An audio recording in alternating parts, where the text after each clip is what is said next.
on Friday the 13th, my friends and I decided to plan a sleepover. So we decided to have it at my friend Marissa's house.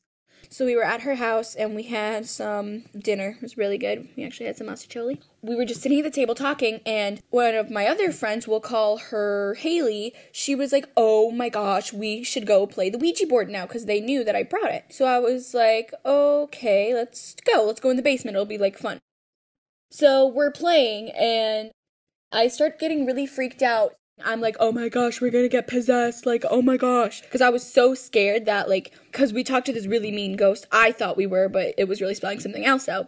Tears are, like, streaming down my face, and I'm just like, oh my gosh, like, so I kept saying, like, I could see it. It was, like, in the mirror. It was really scary.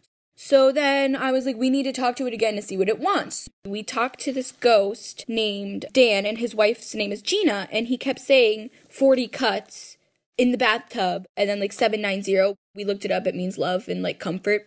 So we were like, do you want us to love you? And he said he has a daughter. And eventually we got this story that he had a daughter and she was like kidnapped, and then she like killed herself, I guess. She died, and it was really, really sad. So we felt bad, and I kept wanting us to dig him up. And he said he was under the house. He was under the floor. So, like, I was getting really scared, and, like, he said the ghost girl's name was Erin, and she was 12, and she was turning 13 the next day.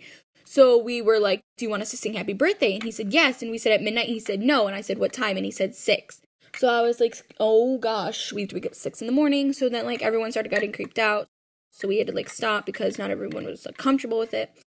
So we stopped playing, and I put it away, and I was terrified. I was like, I'm not comfortable with some of the things he said. I was just like really upset.